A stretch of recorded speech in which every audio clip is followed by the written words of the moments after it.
Yep, welcome back to Tyrion Cuthbert. Last time we continued case 4. We investigated, we found a lot of evidence. We have a lot of evidence. Some spells too, yeah.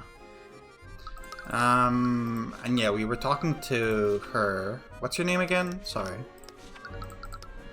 Life. We were talking to you and we needed to collect evidence to have an argument with you. For you to reveal something? I forget. Sorry. But we need to go collect more evidence somewhere else. Okay, the sitting room, I guess, because it's the only place I haven't been. I explored the manor further and found one of its many sitting rooms. And there, I spotted a very familiar face. Oh, hello. He was sipping on a glass of wine, and his indifferent expression turned into a sneer the moment I entered the room. Oh, wonderful, as if my day couldn't have gotten any worse. Fun Sanctus, what are you doing here? The head of a noble house has just been murdered. I can't very well return to Ornax when my affairs are in such disarray. I heard that you've been busy since we last met. It must be difficult losing your empire to House Frigga. Tyrion, we do need his testimony. Is that so? And what makes you think I'd ever help the likes of you? Because it would take suspicion off of you, and with your reputation, you could probably use all the help you can get. How dare you? I'll have you know that I am still a respected member of the nobility. Respected? Is that why the papers keep talking about about your plot to blow up Ornax? Because the way I see it, being involved in another scandal would destroy what's left of your reputation, but it makes no difference to me. To be perfectly honest, I'd like nothing more than to drag you onto this town and embarrass you a third time. Third time? What was the first? Oh, the first time was a chess game, I guess. All he could do was grumble under his breath. Very well. If it means I won't have to suffer your presence any longer, I'll oblige and answer your questions. Here's my badge. Why do you always show this thing to me? So that you know that there will always be people willing to stand up to you. You know Van Tank's Industries manufactures those runestones, don't you? What? The kingdom distributes those to practicing attorneys. Where did you think they came from? My world has just been shattered. Don't let him get to you, Tyrion.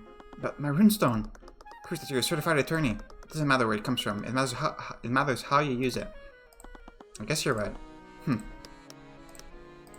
It's everything of some adventurers in tavern. There are adventurers in this world? Yeah, that's a very interesting art style. This must be the Beatrice Frigga the First.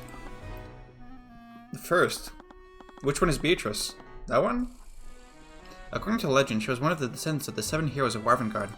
She joined a band of adventurers who were traveling across the nation. It is difficult to imagine the Friggas coming from such humble beginnings. Oh! Ooh! Okay, that guy disappeared. That was the Eris glitch effect. Wait, what? What is it now? That muscular man in the corner, he just vanished. What are you on about? There was never a man there. He's right. No, I'm sure he was there. Are you feeling okay? Maybe I was just saying things. I really need to sleep. It's been some adventurers in the tavern. Supposedly, one of Frigga's ancestors was a part of a band of adventurers. But I couldn't help but feel that there should have been someone in the corner. Repario Arcanum. Is Eris here? Is she hiding, like, behind the bookshelf or something? It's a chair made from mahogany. Every part of this house just exudes wealth. Wealth that's been siphoned out of the common folk. It's a shelf filled with books. Fake books, they're completely blank. Yeah, that's the second time we mentioned that. I don't know if that's relevant.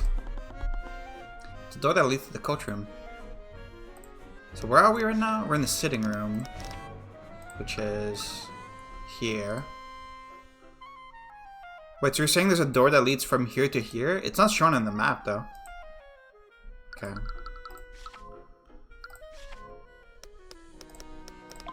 Honestly, just one mess after another with you. Mess, wouldn't you have a lot to gain from William Frigga's death?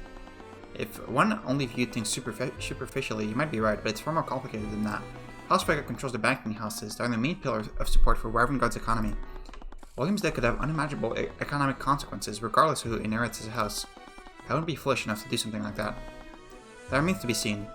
Think what you will. There are others who would benefit from William Frigga's death. You mentioned that other people would benefit from Frigga's death. Who specifically? If I had to venture a guess, I would say Lucius Tillwyn benefits the most. But you just said that the Duke's death could have unimaginable consequences for the economy.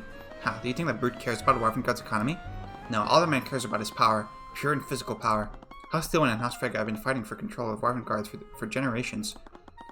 And in this long-lasting era of peace, the Tillwyn's military has become far less valuable to the crown. The only thing House Tillwyn has done was completely mishandle these recent insurrections. If it weren't for Lady Tillwyn's engagement to the Crown Prince, they might not even be considered a pillar family. The death of William Frigga is probably exactly what Lucius Tillwyn has been waiting for. It was definitely in line with what I heard about the Grand General. Did he, like, Did Lucio get, like, Eris mind-controlled into killing all those people? Is that what happened? It wasn't as if you were a stranger to murder, either. Like, this had been another one of his assassinations. Not to mention, if our economy were to suffer, it would slowly create civil unrest. In a scenario like that, the crowd would have to rely on Steelwind's forces to maintain order. And I'm sure you can imagine how that might turn out.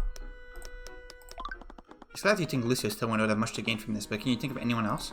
Well, there is Harold Haraldson. Oh, really? That can't be his real name. What would Mr. Haraldson possibly gain from Frega's death? What I've heard, William is planning to defund the Haraldson Hall of History. Really, why would he do that? I'm not sure of the specifics. Supposedly, Lord Haraldson has refused to omit the less flattering parts of Wyverngod's history from his exhibits. He's gotten blatant enough that he's drawn the ire of the king himself. I actually got into a very heated argument during the Lord's Ball about it. I heard that William declared he would be removing House Haraldson from his estate. I don't want to suspect Mr. Haraldson, but I needed to examine every possibility. He had the easiest access to the sword of spell eating, and he could have staged a robbery to cover his tracks. That is true. Even though I don't think he's a killer. What can you tell me about the defendant in this case? What? She's your client. Surely you would know her better than I. Humor me. Oh, he thinks we're the attorney. Well, I'm sure you're aware that she fled the Frega estate 5 years ago. In doing so, she dealt a blow to House Frega's reputation and directly insulted the Crown Prince by breaking her engagement to him. It was quite the scandal at the time, and Lucio wasted no time in pushing his daughter into taking Beatrice's place. Honestly, the situation is just an absolute mess, and that woman's return will complicate things. Beatrice's return will complicate things? What do you mean by that? Do you find Beatrice's return to be inconvenient for you? What are you on about now? Please, don't insult my intelligence, Von Sanctus. Fine, if you must know, my son was arranged to marry William's daughter, Leife. Leife, you have a son? Since Beatrice showed no signs of returning, was it apparent that Leife would inherit House Frega instead of her? I know when my days are numbered, so I took preemptive action. William wanted a male heir, and I needed to preserve my house, so we both came to an accord. My son and Leife were arranged to be wed. House Von Sanctus would have been absorbed, but at least my Jaden would stand at the helm. The nobles are absolutely awful. I should probably consider myself lucky I was abandoned. Think what you will, I wouldn't expect a commoner to understand. That's the problem with your generation. You have no sense of duty or obligation.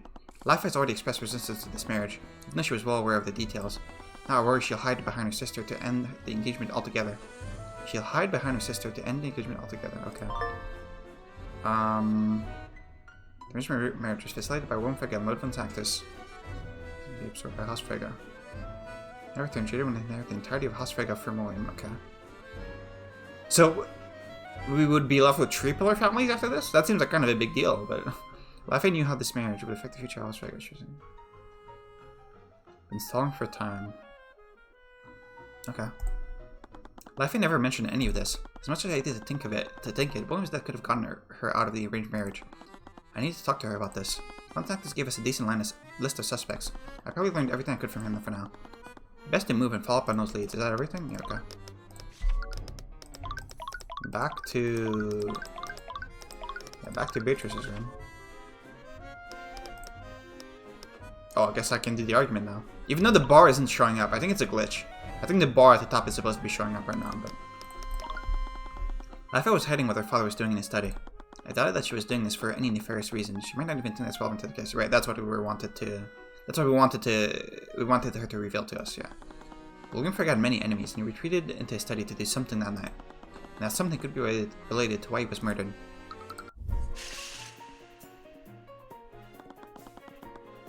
Is there something you're not telling us, Leife? Because I have a feeling that you know more than you're letting on. What? What was your father doing in his study? I already told you, I don't know. I have no idea what my father was doing. My father was a proud man, he wouldn't share something like that with me. I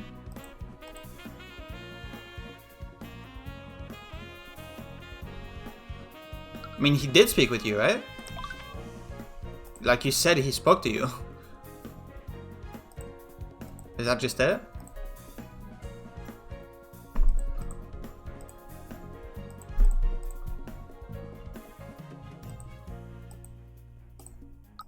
Yeah, okay. He was making some sort of change to his will, wasn't he? What? Okay, I guess that we're talking about the last line here about Leife's thoughts. I wasn't sure if we could use that as evidence, like that we read her thoughts, but sure. Why did you find the need to hide this from us? I didn't. The thoughts you saw earlier seem to disagree with that. The thoughts you saw? Is this not Tyrion thinking? Who is saying this to me? What do you mean the thoughts you saw? We've only just met, so I understand if you don't trust us. But the Inquisition thinks that Beatrice murdered your father, and they're claiming she did so for his inheritance. That's absolutely absurd. Regardless, your father's inheritance was probably the motive behind his murder. Which means that a lot of people would have a lot to gain from his death, including you. What? What was she doing? Excuse me? I was not involved in this. How could you even think that I'd be capable of something like this? Okay, I don't have her psychological profile, right? I'm supposed to have the little thing that tells me, like, what she's thinking. But I don't have it, so I don't know. Like, any of these could be correct. I'm not sure, sir. You're the last person to see your father alive. It's possible that you've been lying to us. I didn't mean to imply that you were involved in this, but it's clear that the murderer's motive was to take control of House Vega. The prosecution clearly won't shy away from prosecuting a member of your family. If your sister's truly innocent, where do you think they'll turn their attention next? Okay, any of these could be correct. Usually before, when I did these, the way that I knew was because I got the little blurb that told me, like, about their psychological profile, right? But I don't have it this time. I'm not sure if I'm not supposed to have it or if the game glitched because, like, the bar didn't show up.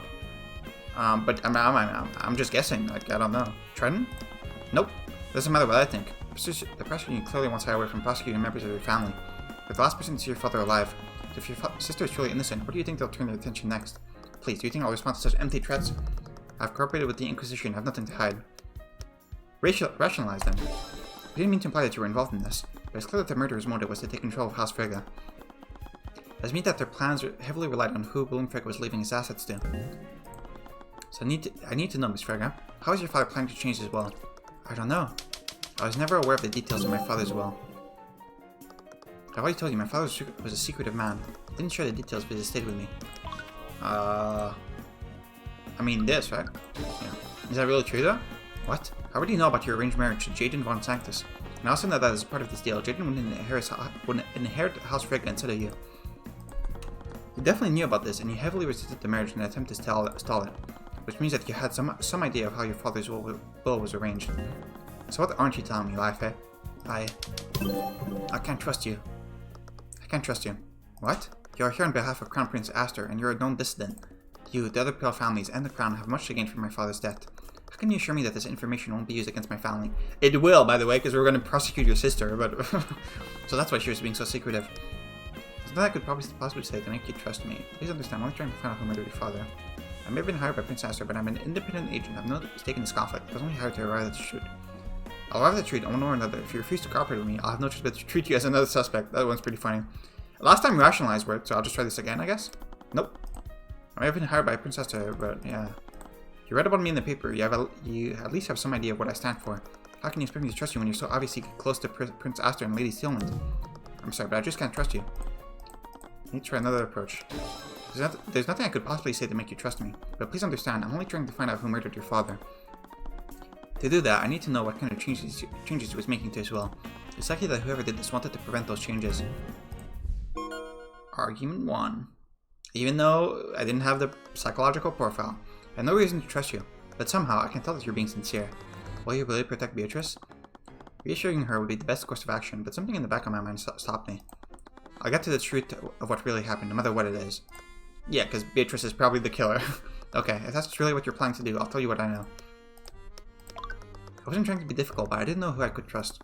Considering the circumstances, that's perfectly understandable. I'm not sure why, but my father was extremely upset that night. According to him, Beatrice had returned, and in his words, she was even more impudent than before. Did he tell you what their meeting was about? He didn't, and I honestly didn't really care. I was just happy that my sister had finally returned. My father clearly felt otherwise.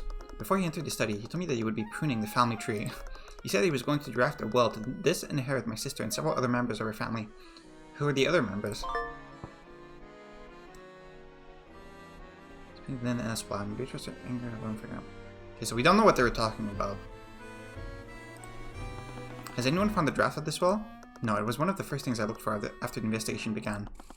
The modified will was missing. I thought that it would be enforced. He never got a chance to submit it for probate before he died.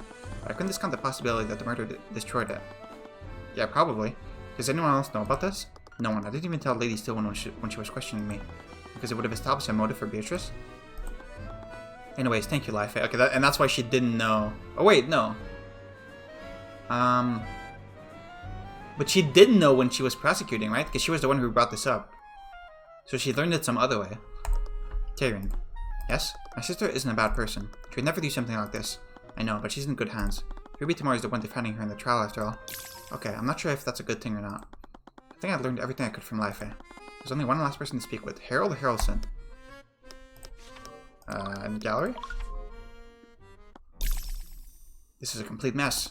As we entered the gallery, we spotted Lord Harrelson. He was inspecting the shattered remnants of the display case. He's working for the Crown Prince. Can he be trusted? Oh, Mr. Cuthbert. It seemed that word had spread about my deal with Astor. I'm glad you're okay after what happened. Wait, what happened? It's a long story. I'll tell you later. Not that I could explain exactly what had happened. Anyway, Mr. Harrelson, could we... Harold. Right, Harold. I'm sure you already know that I'm investigating the murder of Willem Frege. The prosecution suspects that someone used the sword of spell eating to break into the Duke's room. I was wondering if I could ask you some questions about the theft last night. I'll tell you what I can, but I'm not sure how much help I'll be. I can't believe a museum owns a magic item like this. I would have expected the noble hostage to take them for themselves. The nobility today doesn't have much use for items such as these. The power of a lord is based on politics rather than magical strength nowadays. And the noble wouldn't want to wield the sword of a demon, even if the legends are just stories. Demon? Alright, the sword of spell eating is said to have been forged from a pact between a demon and a mage. Is making a deal with a demon just asking for trouble? Okay, so everyone knows what demons are, I guess. They definitely betray you the first chance they got. Legend said that demons often drafted blood contracts for this reason. Would that be similar to a legally binding contract? The concept is similar, but once you sign a blood contract, both you and the demon are magically compelled to fulfill its terms. It said that violating its term will result in an instant death for the offender, no matter who they are. Interesting. So I guess there's some protection. Well, as an attorney, I'm sure you understand that it's possible to exploit and use loopholes in any contract. And according to the legends, demons take great pride in their ability to deceive and corrupt people. Well, I'm sure you know that already, Mr. Cuthbert. Wait, what do you mean by that? According to the prosecution, the theft took place during the Lord's Ball. Shouldn't there have been plenty of witnesses in the gallery at the time? That's the strangest thing. Supposedly, the gallery room was completely empty when it happened. Huh. What? That can't be right. Honestly, I have no idea how anyone can produce enough magic to shatter the display case anyway. Were the wards protecting the case that powerful? They were powerful, but that's not the issue here. It would be one thing to dispel the ward and remove the glass protecting it, but it's another thing to shatter the glass while the ward were active. Doing something like that would require an extremely powerful spell, far more powerful than simply dispelling it.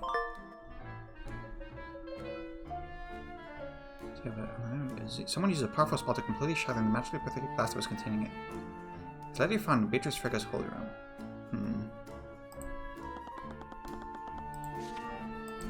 We don't really know any spells that could do that right now. But something about the readings on the lock console was strange. As if the protective magic had been completely nullified, but it shouldn't have been impossible. The lock are designed to be immune to anti-magic fields. The only thing that could bypass it was the sword of spell eating itself, and it only works when being held by someone. But if they had access to the sword already, they wouldn't have needed to break the display case. Could they have teleported inside the case? And then used the sword to escape from the inside out? I think it's more likely that someone used an extremely powerful spell. Probably. But the sword of spell eating wasn't the only item that was stolen either. What, was another artifact stolen that night? Are you stupid? It's right there. You mentioned that another item was stolen. Yes, it's extremely concerning. After the sword of spell eating was reported missing, I checked the other exhibits. That's when I discovered that the armbands of intellects had been stolen as well. And unlike the sword of spell eating, we stopped and found their armbands, and the display case is intact, which does lend credence to my teleporting theory. I looked at the glass case where the armband used to be. They'd been removed, but the glass was completely intact. The thief didn't shatter the glass. Moreover, their armbands were actually replaced with a very well-made replica. What? Huh. So this was pre-planned. Huh. What's going on here? The two thefts are completely different from one another. Was it two different thieves? You mentioned that someone would have needed a powerful spell to shatter the display case. Wouldn't that narrow down the list of suspects for the theft? Not everyone attending the ball could cast spells that powerful. Well, according to the Inquisition, Beatrice Frege's magic was powerful enough to have done this. Discounting the fact that she's completely blind.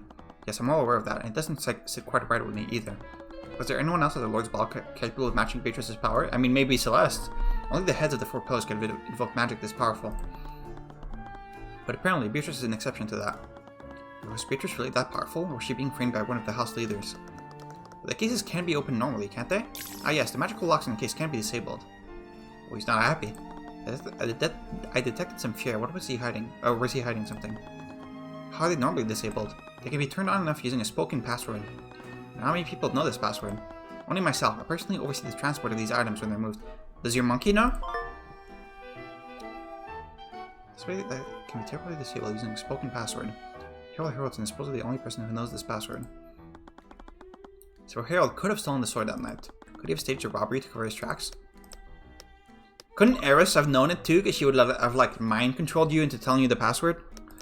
Assuming Eris is even, I mean, I assume Eris is like in the shadows, like planning stuff. Harold, the witness told us that you got into an argument with William Frege on the night of the murder. Was William Frege planning on defunding the Hudson Hall of History? Yes, he was, but that doesn't mean that it had anything to do with his murder. Did your argument that night return hostile? I admit that the discussion turned heated, but it never escalated to threats or violence. But how insulting he was, it should have. William was being unreasonable, and I was frustrated, but that's all there was to it. He deserved it. What happened to him? Jesus.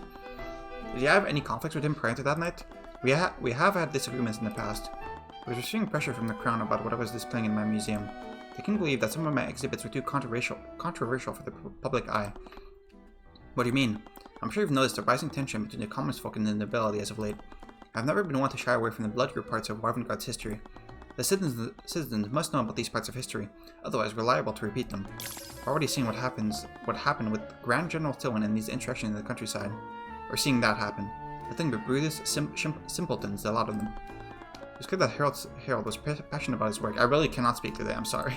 Will that passion have driven him far enough to commit a murder, though? So many people had a motive to murder William Frege, but who actually did it? I took some time to review everything that I already learned.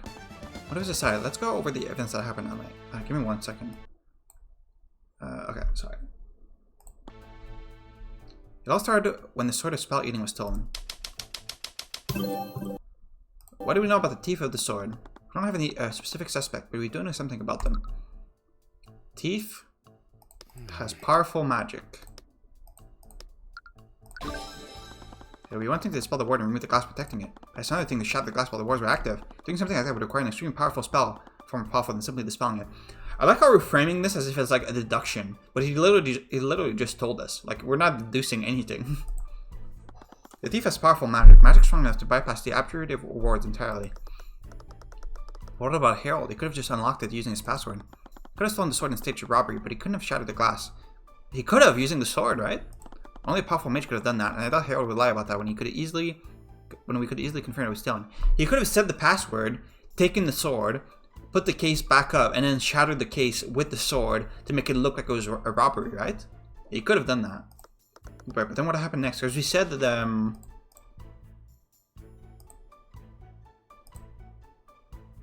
the sword could be used to like this dispel the abjuration spell. They brazenly stole the sword of spell eating. This caused Harold to report the theft to the King's Guard. After Lord Harrelson reported what had happened, the Inquisition discreetly placed the manor on lockdown. They searched every room in the manor to try to find it, but it was eventually found in Beatrice's bedroom. It led them to believe that she had stolen it. That's correct, the King's Guard moved to arrest her, but Prince Astor ordered them to step down. Okay. And then there's Lafayette's statement. My father was extremely upset. I think Beatrice may have offended him during their meeting. The servant said that he demanded to be left alone. He retreated into his study immediately after Beatrice left. I tried to speak with him when the theft was reported, but he didn't much care about the missing artifact. He told me to leave him alone, let the King's Guard investigate the sword. Why did you speak with him last? It was before they activated the lockdown. It was a little after 1 AM that night. Okay, so are you saying that William was the one that stole the sword, or? Lafayette's account gives us a clear fact about when William died. Man. After the sword was stolen, you mean?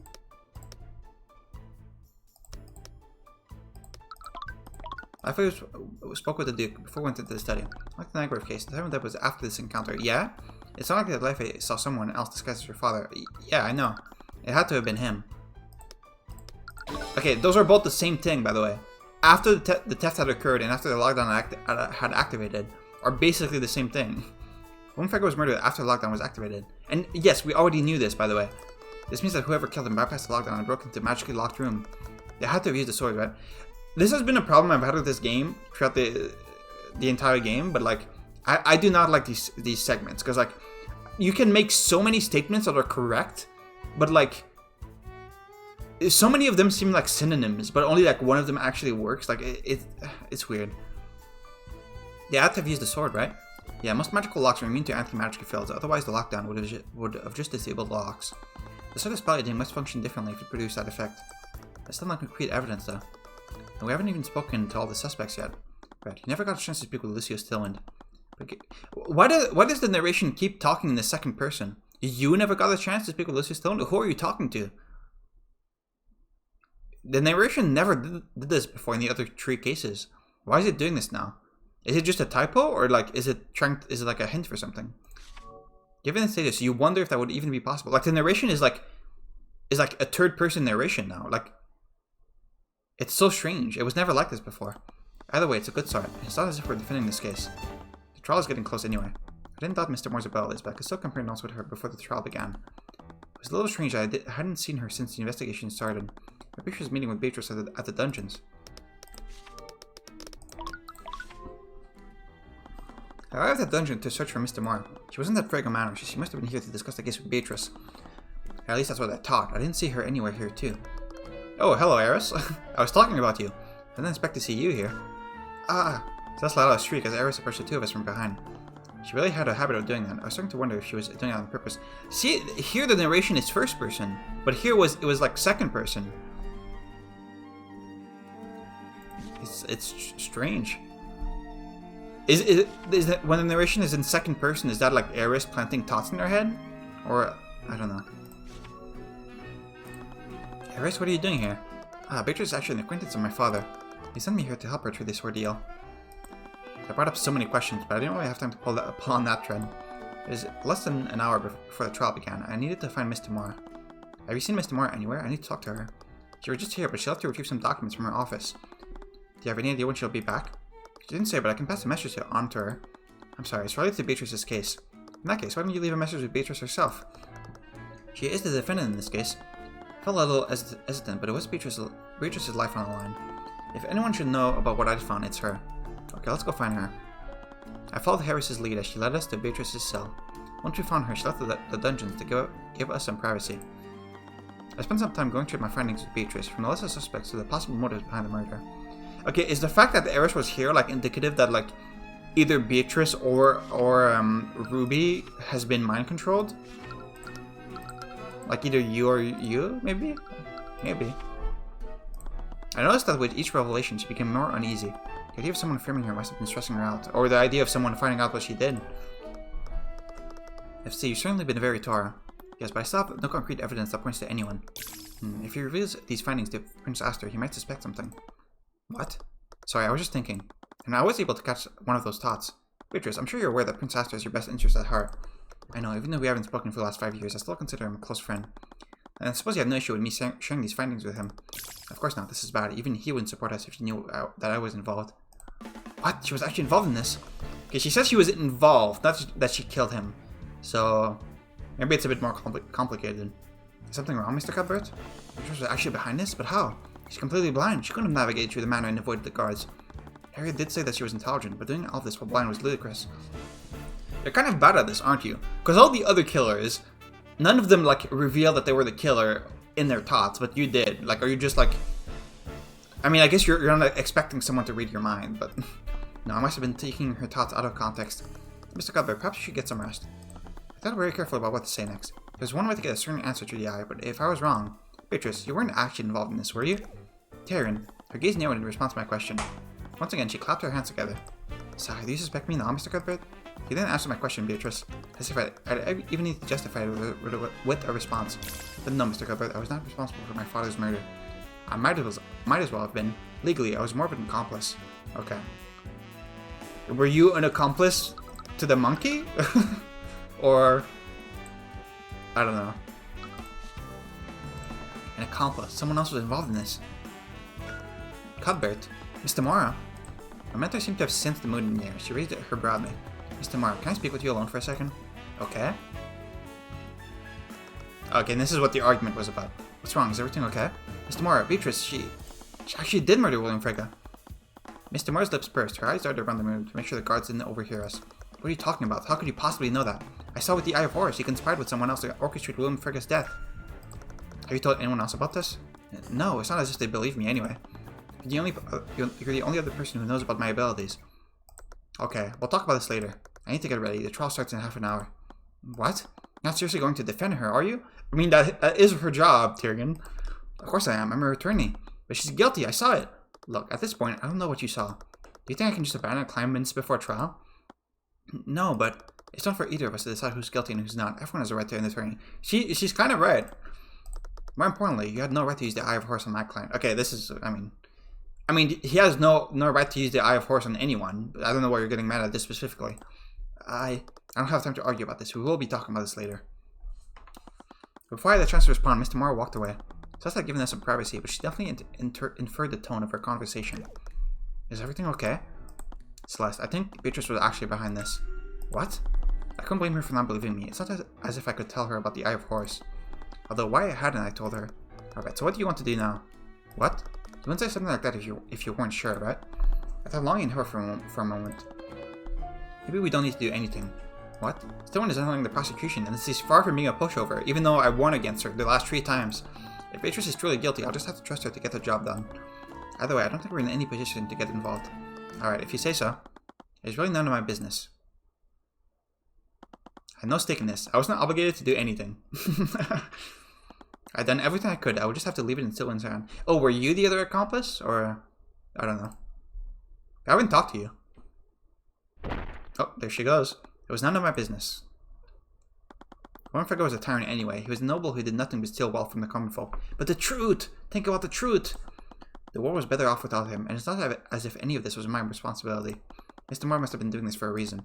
All I had to do was wait for the trial to run its course so we could put this all behind us. Objection! Hell yeah.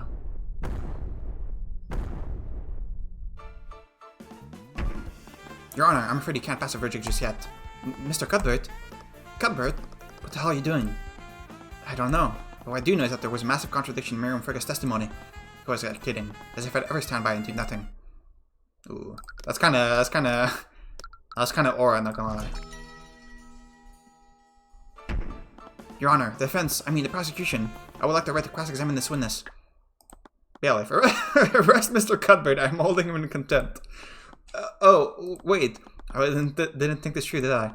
Instead of following his order, the bailiff walked over to the judge's podium and whispered something into his ear. What? I see. Very well, then. What were they saying? It appears that Miss Tillman has somewhat predicted that this would happen. In accordance with her wishes, Mr. Cuthbert may act as the prosecutor in her stead. What? The paperwork was submitted shortly before the trial. Mr. Cuthbert is designed as her stand-in. It's unorthodox, but it's not without precedent. I remembered when Tillman asked me something strange earlier. What would you do if you discovered that one of your clients was guilty? What would you do if they were guilty? I suppose I would withdraw and tell them to find another lawyer. And if no one else would represent them? I don't know. It would definitely be a difficult choice for me. I think you should be like a detective instead of a lawyer. Because this is your job. But I would never be able to represent them if I need the truth. I don't think I would stand by and let a murderer escape justice. Still one. Did she someone know this would happen? Well, this isn't how I expected the trial to go. Shortly after I barged into the prosecutor's table, Celeste awkwardly followed behind me. Curiously, she only did so after the bailiff didn't arrest me. Sigh, I guess we're really doing this. What's wrong? This feels weird. We're on the other side of the courtroom. This is where the prosecutor is supposed to stand. No, I don't like this. Ruby, can we switch tables? What? Your Honor, please ignore her. No, this is way too weird. Tyrion, fell motion. Get her to switch with us. Celeste, for the love of... I generally don't care. Cuthbert can have this side if he wants it so badly. Okay, there we go. So now all the animations can play properly. But that out of the way, let's resume proceedings. Assuming that we're all at our preferred spots. We are, Your Honor. As much as I hated to admit it, I was more comfortable here. Not that I wanted to encourage her to do this again. With all these interruptions, I think it's best to review the proceedings up until now. The prosecution proposed that Beatrice Frigga's motive for the murder was to claim the victim's inheritance. However, the defense brought forward a witness who testified that Beatrice was disinherited by her father 5 years ago. Am I correct, Mr. Moore? You are, Your Honor. Very well. Considering the circumstances, I think it's best to have Lady Frigga repeat her testimony. Bailiff, please escort Lady Frigga to this stand once more. Miss Frigga, could you please give your testimony to the court once more? Of course. This is obvious. We have the evidence. After my sister's accident, my father said she was unfit to inherit her noble house. He declared to her family that he would be removing her from his will. It was 5 years ago, but I remember it well. One day, we all woke up and discovered that Beatrice had fled from her home. She left a note for us, and in it, she renounced her name and denounced my father. So her father disinherited Beatrice shortly after her departure. Yes, he did. As such, Beatrice would have no motive to murder her father. Any inheritance she could have received would be long gone by the night of the murder. Was that really true though? Okay, what exactly do you want me to present here? I mean, this?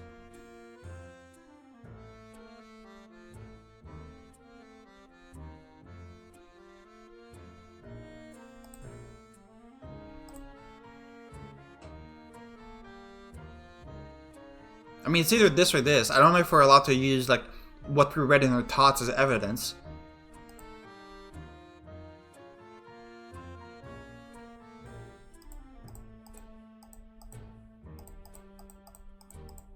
I mean, we don't have, like, specific evidence about the will. It's just like he said, she said. But, I mean, I guess that's what you want.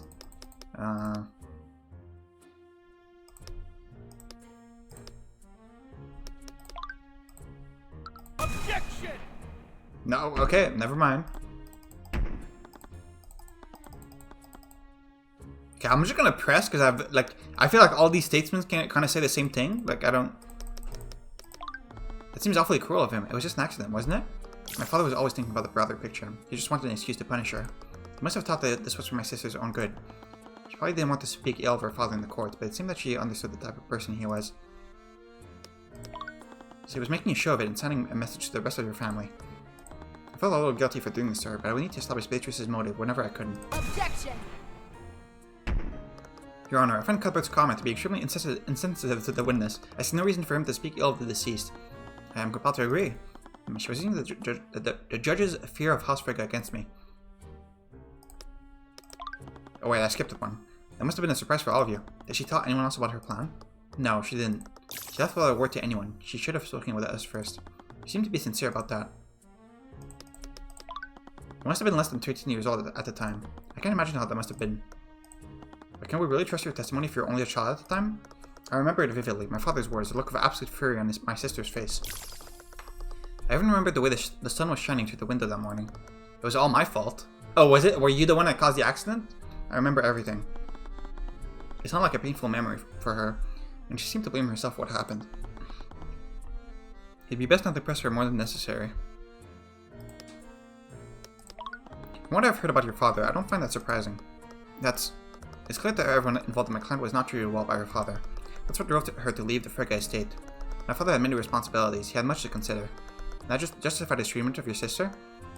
Despite being her witness, Mr. Mora really wasn't holding back against Miriam. I felt it while I was watching from the gallery. A part of her testimony did match with what I learned from my investigation. It must have been something that Life told me. Okay, so you want what we read from her thoughts, okay. I mean, I guess she did tell us after, but the evidence itself wasn't updated. Like, it doesn't say that she told us, it just said that we read it in her thoughts, whatever. Objection! Okay, never mind, that's also wrong. Or do you want it on a different statement?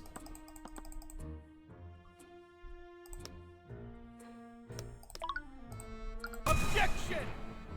Okay, not that one. Stop slamming the desk, man.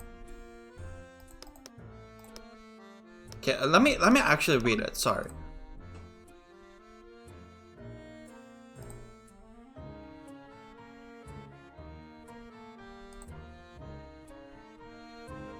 I mean, this seems correct.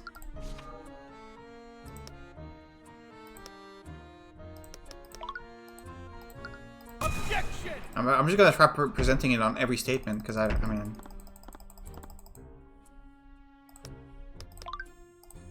Objection!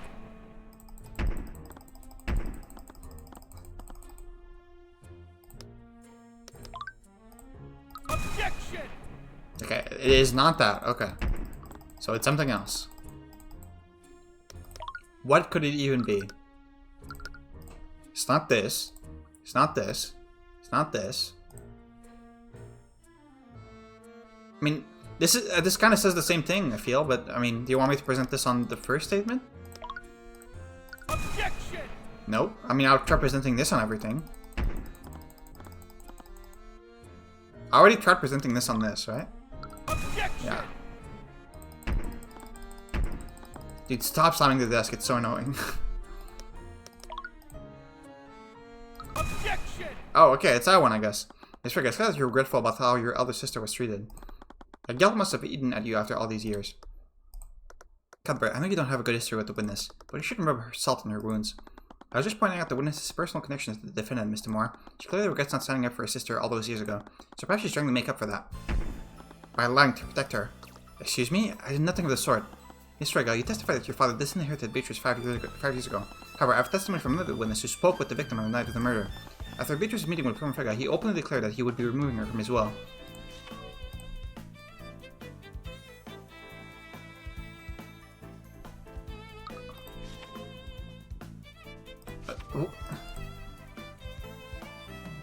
Nowhere in this piece of evidence does it say that.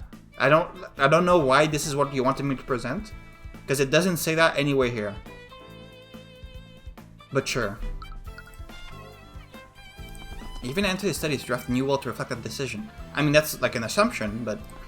So that raises the following question. Why would the victim need to declare that he was disinheriting the defendant? It doesn't make sense if he had already disinherited her 5 years ago. Is that so? Well, who did you hear this from? They said that they had no understanding of my father's estate. They had no understanding? Miriam, this testimony came directly from your sister, Life Frega. Miriam grimaced. She probably didn't talk to Life about this beforehand. And she should have been present during this alleged meeting 5 years ago. Well, she must be mistaken then. Objection! Your Honor, how can we trust second-hand testimony from a witness who isn't here? Wouldn't it make more sense to have Life give her testimony directly? No, I must agree with you, Mr. Moore. Life Frega should be allowed to clear up this misunderstanding. They looked way too confident. What was she planning? I mean, Life isn't going to want to give testimony that indicts her sister. I'm not sure if it was intentional, but Miriam's testimony was clearly contradictory. Could she be lying to protect Beatrice? Mr. Moore might be betting that Life would do the same. Yeah. Bailiff, please escort Life Frega at this time. Life, when we spoke earlier, you mentioned that your father decided to disinherit Beatrice. He decided this after their meeting on the night of the murder. Is that correct? Yes, I did say that. You see, Life, Cuthbert doubts the testimony given by your younger sister. He seems to think that she's committed perjury. What? I wouldn't go so far as to say. Witness, lying under oath is a serious crime. But it's harsh consequences, even for someone of your status. Well, she's trying to make her lie to cover Miriam's lie. No, she couldn't have. Wonderful. Are you saying that you can corroborate your sister's testimony? This is so obvious. Judge, do something. Mr. Moore, you can't just intimidate the witness. I have no idea what you're talking about, Cuthbert. I'm just informing the witness of the law. What she does is ultimately her choice. She really was as ruthless as people said she was. I just never expected to have to deal with this myself. So, Life, assuming Miriam wasn't lying under oath, could you please testify to the court to confirm what your sister said? Yes, of course. You see, Miriam was quite young when my father called us into his study 5 years ago. She didn't understand what he was really doing. My father would often lie to us. It was one of the many ways that he kept us in line. The encounter that Miriam described was just another one of his lies. Despite the disagreements, my father would never disinherit Beatrice without a good reason. Even when she left, he always assumed that she would eventually return home. The truth is that none of us knew what my father was planning for House Frega's future. Wait, what?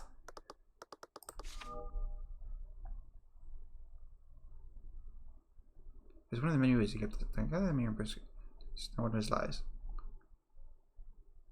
Okay, but you're agreeing with us. You're saying that William didn't remove Beatrice from the inheritance, right? So you agree with us. Even if you say that, like, oh, Miriam, like, misremembered because William lied, sure. But in the end, you still agree with us, which means that Ruby's statement was wrong, right? See, Cuthbert, the truth is much more complicated. No one could have really known what William Frega was planning for his estate. I fear he was definitely trying to cover for Miriam, and Miss Moore's playing her like a fiddle. Are we not going to bring this up? Excuse me? Judge? Luckily for me, she wasn't the only person who gave a statement to me. Am I crazy? You're agreeing with me. Why do we need to do this? Okay, sorry, what do you want me to do?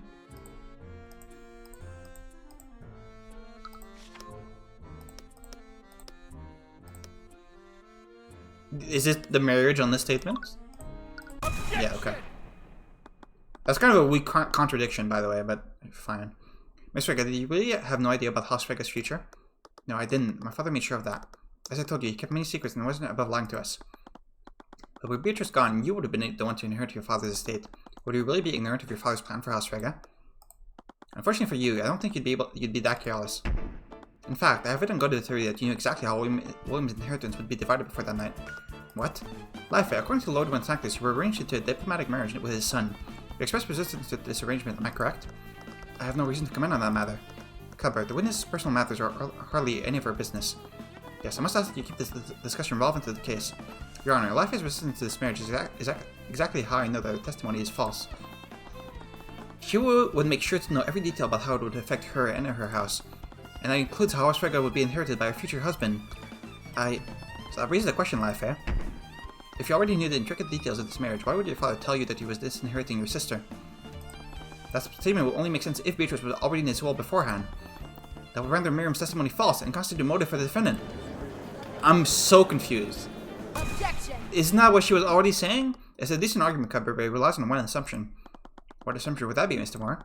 Even if he was lying, the victim declared that he was revoking Beatrice's inheritance. She must have already been named in the will previously, otherwise there would have been no need for him to say that. It wouldn't make sense. It wouldn't make any sense otherwise. And that's where your assumption is. You're assuming that Wilhelm Frege was acting logically. What are you talking about? It's clear that Wilhelm Frege was extremely controlling of his daughters. By your own admission, Life Frege was resistant to the marriage arranged by her father. In addition to that, Miriam Frege found herself wrapped in controversy regarding the Nightgrave trial a few months ago. And finally, Beatrice Frege, the prodigal child, finally returned and made a public spectacle of it during the Lord's Ball. What are you trying to insinuate? In his eyes, Wilhelm Frege's ability to keep his daughters in line was clearly weakening. He must have gotten desperate and made a grand declaration in a feeble attempt to scare you, Life. Even if that declaration was clearly inconsistent. But he wouldn't. Your ability to remember must be muddled by the shock of your father's death. This statement couldn't have possibly been true. If by some chance it were true, that would make you guilty of perjury. Or perhaps it was Miriam that was lying in her testimony. If your father's statement were true, the court might be inclined to investigate her for lying on the stand. Mr. Morrow, are you threatening her? As I said before, I'm merely stating the law. I'm just asking her to consider the potential consequences of what she says next. What do I do? Damn it, she was really pressuring Life to side with her. She was clearly conflicted though. Wasn't there anything I could do? I could feel a sense of clarity when I looked at her. Was the Eye of Horse reacting to her stress? I'm sorry, I need time to think. Please don't stare at me like that, Mr. Cuthbert. Yeah, don't stare at her like that. Oh, she's jealous. Tyrion, focus. Wait a minute. Your Honor, I would like to... It was too late. I've activated my Sharingan. I activated the Empowered Eye once again. There had to be something in her mind that I could use. The state of her father's inheritance was the backbone of my case. Was there anything in her mind that could definitely prove that what was on his will? I mean, let's go through the list. As much as I hate to admit it, this trial is a perfect opportunity to back out of my marriage to Jaden. When Sanctus's holdings are weakening by the day, I don't think he'd be able to put up much resistance. Once Beatrice inherits the estate, we may be able to rebel our family. She was assuming that Beatrice would inherit House Frege. That confidence must have meant that she was certain of what was William's will. But how could I prove that? Okay, this is the same thing. I need to make sure that I tell the truth without harming Miriam or Beatrice. Beatrice couldn't have possibly done this, and I'm sure Miriam also has her reasons. They couldn't rely on me back then, but they can now. I didn't get any leads from that, okay.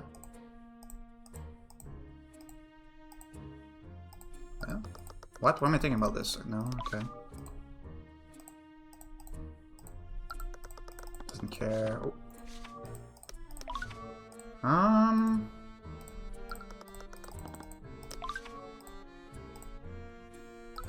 Father, I know we have our differences, but I did love you, and I never wanted you to die. She seemed genuinely surprised and regretful about his death. From our encounter earlier, I knew that Beatrice had an accomplice, but I doubted that it was Life.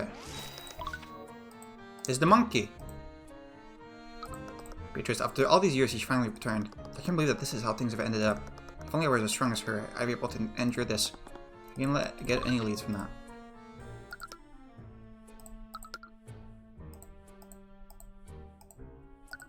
Why would Miriam say those things? Am I misremembering what happened? No, I would have remembered something like that. She must be trying to protect Beatrice. So Miriam's testimony was a conscious lie. Beatrice's inheritance wasn't revoked until the night of the murder.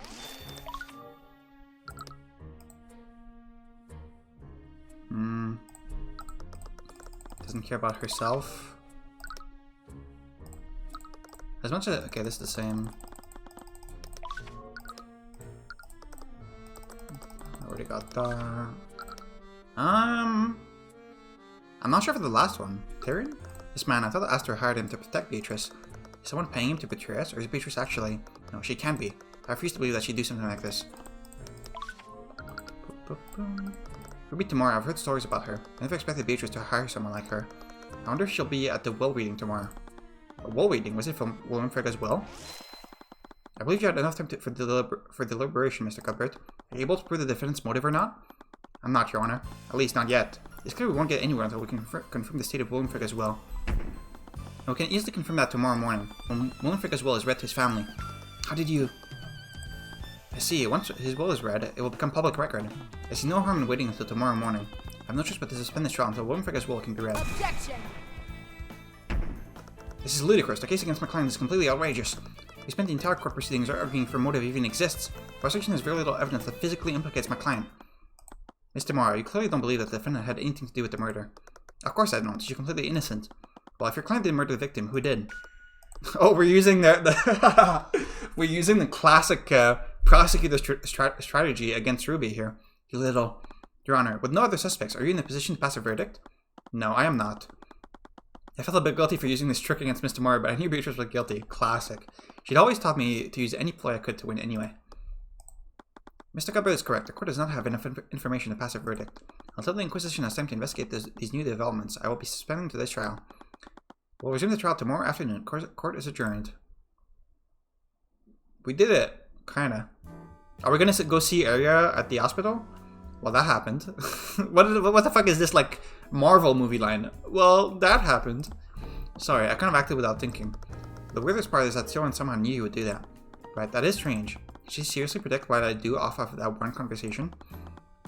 Considering how things turned out, she was right on the mark. But it was still a gigantic gamble on her part. Anyways, we have some time to ourselves. I'd really like to catch up on some sleep. Yet today's been exhausting for a lot of reasons. You want to sleep in the same bed? My work had only started. I still had no idea who Beatrice's accomplice was. The wall reading was just an opportunity to buy us some time. So the question remained, who really murdered Willenfrick? What the hell was that? Why is your son filling in for Arya? You told me he was harmless. Listen, I have the situation under control. If that's true, I'd hate to say situation you consider out of control. Eris, my father is not pleased with today's developments. He promised that the verdict would be passed before Willenfrick's will became public record. This has thrown quite a wrench to the plan. I understand. Cuthbert is just confused, but he's not a threat to us. We'd better hope you're right then, Mr. Morrow. Or else your poor ward might suffer from the same fate as Prosecutor Stillwind. What? Housefrag is too important a prize for us to let go. Bring us result tomorrow, or else we might continue to take more drastic measures. Very spooky. Alright, I'll stop here for now. I'm still not sure who the killer is, because I don't think, from the way you were thinking, I don't think you're the killer. You seem like an accomplice. So who is the killer? It's not you. It's not you. That would be so boring if it was the same killer twice in a row. I'm still kind of thinking it might be the monkey, honestly. Could be you. It could be you? That would be kind of crazy. It's not you. It's not you. You didn't kill yourself. It's not you, not you, not you, not you. I mean, I guess it could be you, honestly.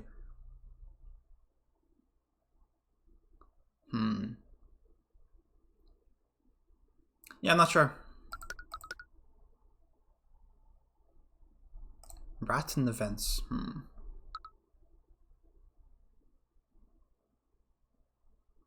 I wonder, is her, like, clapping her hands, like, supposed to be a hint for something?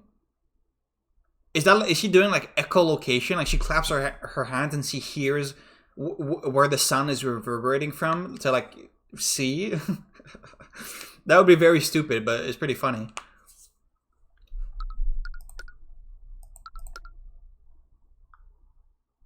Yeah, I don't know. Anyway, I'm stopping here for now, yeah. See you next time.